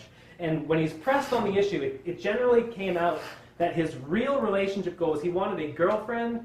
And he wanted to have a daughter with her and get married with her, but he really wanted to be a house husband, right? Like he wanted to be the housewife in the relationship and like be taken care of and stuff. So, yes, there's It's all the other judges. Turn that off. Inheriting their will. Nate, turn it off. We gotta start. Oh, that's so awesome. Okay. I like the pizza. Yes. Oh, I got where? So you're going to be eating the pizza? Excellent. This is great. We finished the whole Sonichu canon. You were about so. to tell us about the giant. We were just. All right, Ben. Questions? We were about to talk about the giant penis. That's right. Yeah, like you said. Okay. Everything's rolling. And then it was just going to be like assorted questions, and then that's I've it. got several questions lined up. Okay.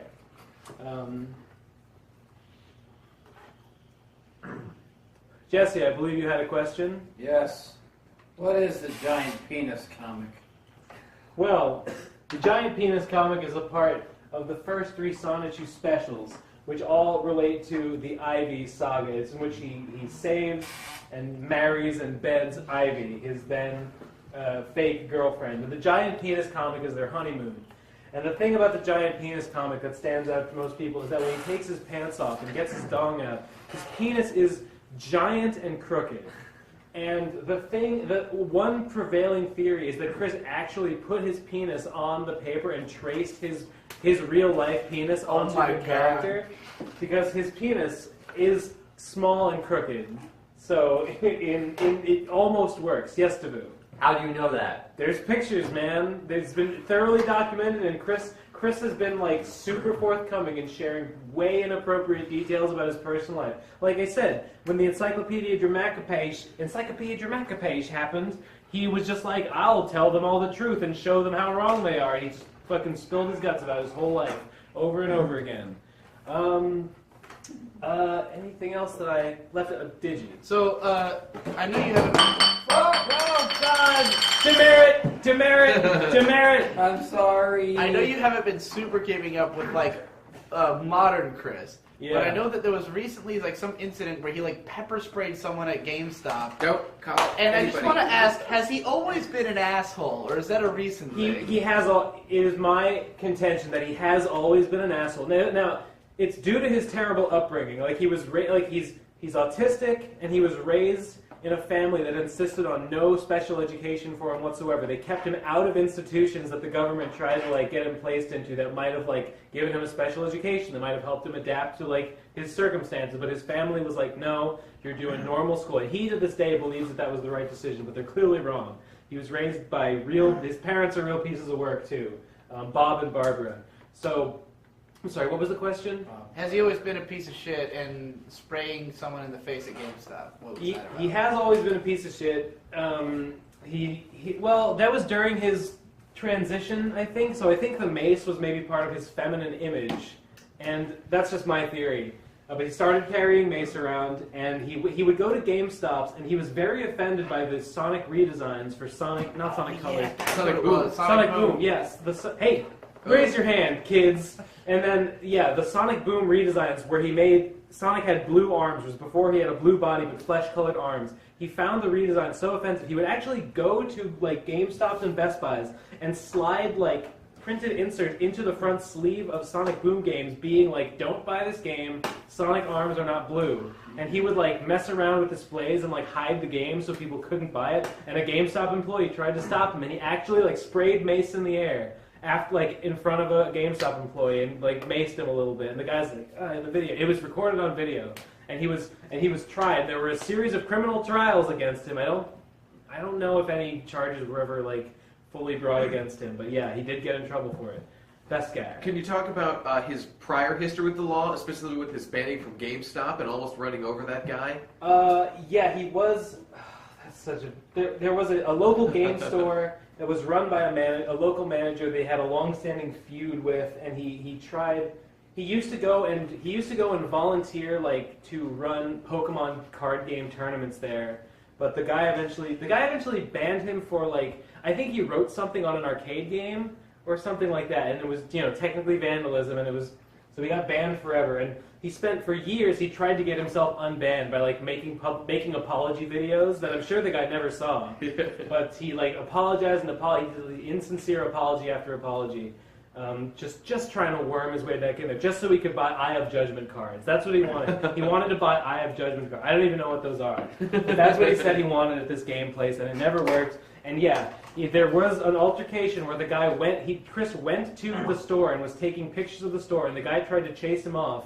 And then he came back with his mom, and the guy like tried to stop them from leaving, and he actually like injured the guy like with his car. Like he ran him over a little bit. And there were criminal charges there too, and that was a big, and yeah, his mom was implicated in that too for resisting arrest and just being kind of a nasty person. Davu. So what does he do on a day-to-day basis as we speak? As we speak, I think he plays with Legos, films vlogs, asks for people to donate to him. Lately he's been doing a lot of videos. It's like, help my family out, donate to my stuff. He might do art. I think for a while, he was like making custom amiibos, or like he would take a Sonic amiibo and then like paint it to look like one of his Sonichus, and then like resell it as an official Sonichu amiibo. I don't think he does that anymore, but like, yeah, he does lots of like stupid little like creative things like that and tries to sell them. And I think just the fact that he's famous, he probably can make some money doing it, even though like his craftsmanship is terrible.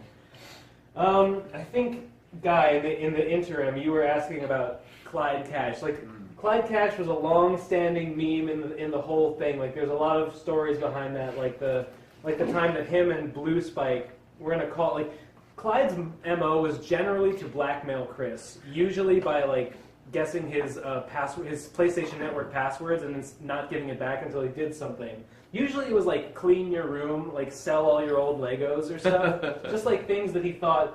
And remember, this is the guy who was supposedly avenging his dead brother, but like what it actually mostly amounted to was like trying to make Chris clean his room and stuff. But yeah, there was one time where him and a guy named Blue Spike got him in a call and blackmailed him. And they said you can either do something, I forget what the other thing was, or shove the Sonichu medallion up your ass. And Chris immediately said, "Yeah, I'll do that."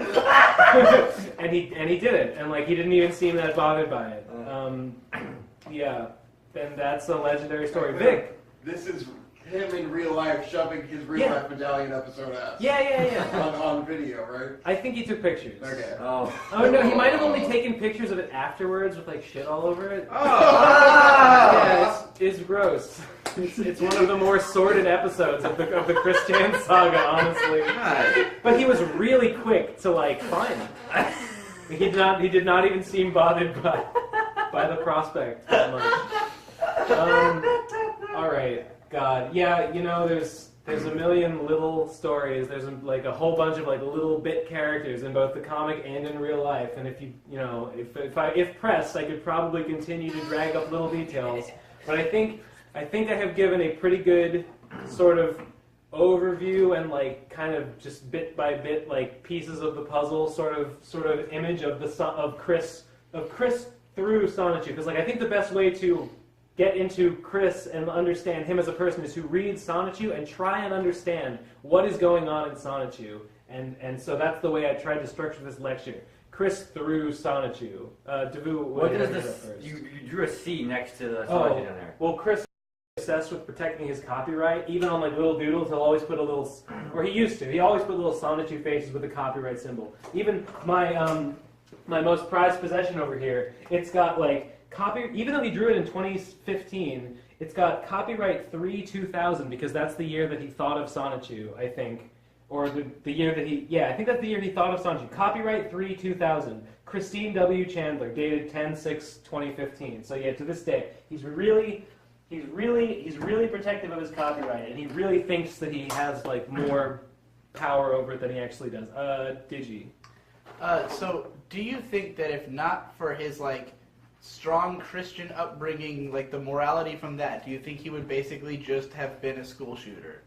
Like, because he sounds an awful lot like Elliot Rodger in general. I think that Chris is a coward and does not have the guts. I don't think he's got the guts. I don't think he's actually got the guts to hurt anyone, except by accident, like when he kind of hit Michael Snyder. That was the name of the store owner with his car. So, no, I don't think so.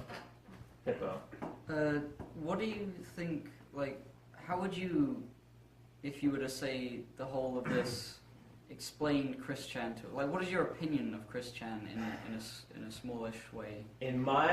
Chris is a victim of circumstance who was raised in an unideal situation. You know, he has autism, and he was raised by parents that didn't understand autism. They didn't make any great attempt to like account for his disability. They tried to just raise him normal, which is, didn't work out. They tried to just ignore his disability instead of like working around it, and they had just their own weird idiosyncrasy, and they coddled him. Like, they really, really coddled him and gave him, he just wasn't exposed to a situation where he could have become a normal person, and therefore he didn't. So I think he is a terrible person, but it's, as with everyone, he's the product of his circumstances. Jesse. Do you think there's hope that he will ever cure or rise above his virgin rage? He is not a virgin anymore. What? Whoa! Where is this from? Well. He did, yeah. Our boy's grown up. he bought a prostitute. That's yeah.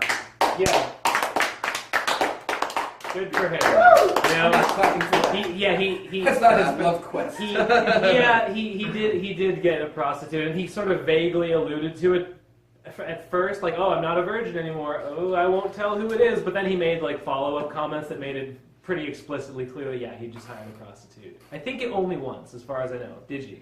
Does he still have a dick? Yes. Yep. Do you think we'll all know as soon as he doesn't anymore? Or do you think he'll ever go through with the full MTF? I don't think he'll ever go through with the operation. Oh. Guy? He does have a taint piercing, though. Yeah, his unclip is what he calls it. Yeah, even I had some trouble saying that. Does he have any plans for the future? Does anyone think about what he's going to do next, or is this story pretty much going to go into boredom town from here? It has, for me, it has already descended into like he hasn't put out any work in a long time. All he does is vlog and like sometimes take videos of like Lego buildings he's made recently. Just like us. I don't find him interesting anymore, and he hasn't.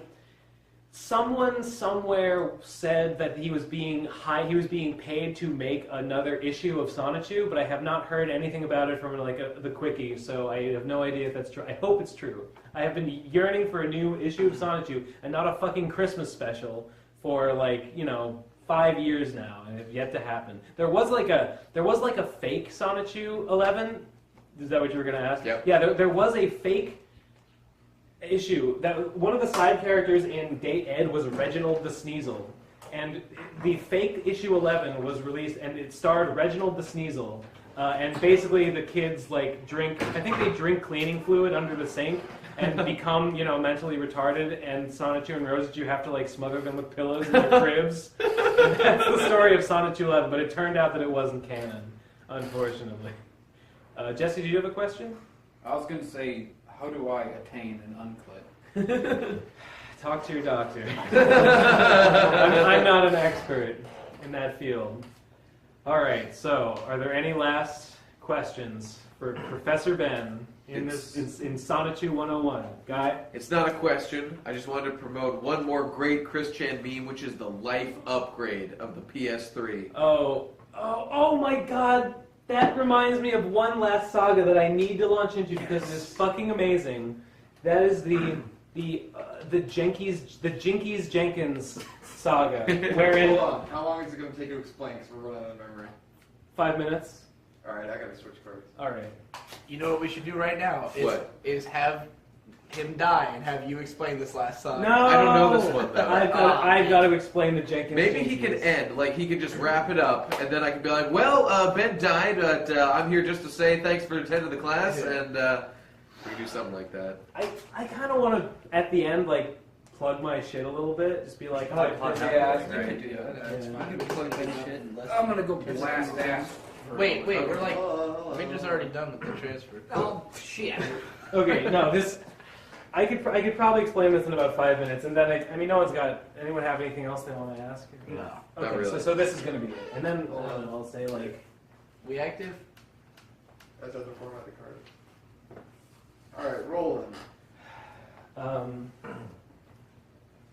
So the Jenkins Jinkies saga, there was a fake forum set up for trolls. Like, it was real trolls on this forum pretending to be fake trolls that had, like, a very regimented sort of thing. Like, there were bounties placed. Like, there were fake bounties for hundreds or thousands of dollars for, like, get pictures of Chris. Or, like, you know, like, fuck Chris in this or that way. And the top prize was 9,001 Nigerian dollars. If you could, if you, a troll, this was for trolls, remember, get that fucking cat out of here.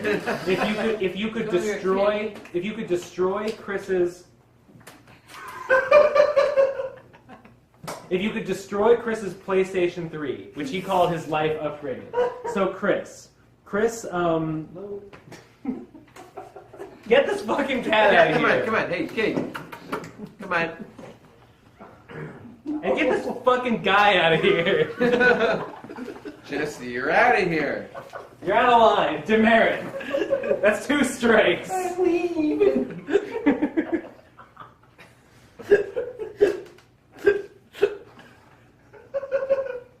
That's as far as he's gonna go. And the cat came right back.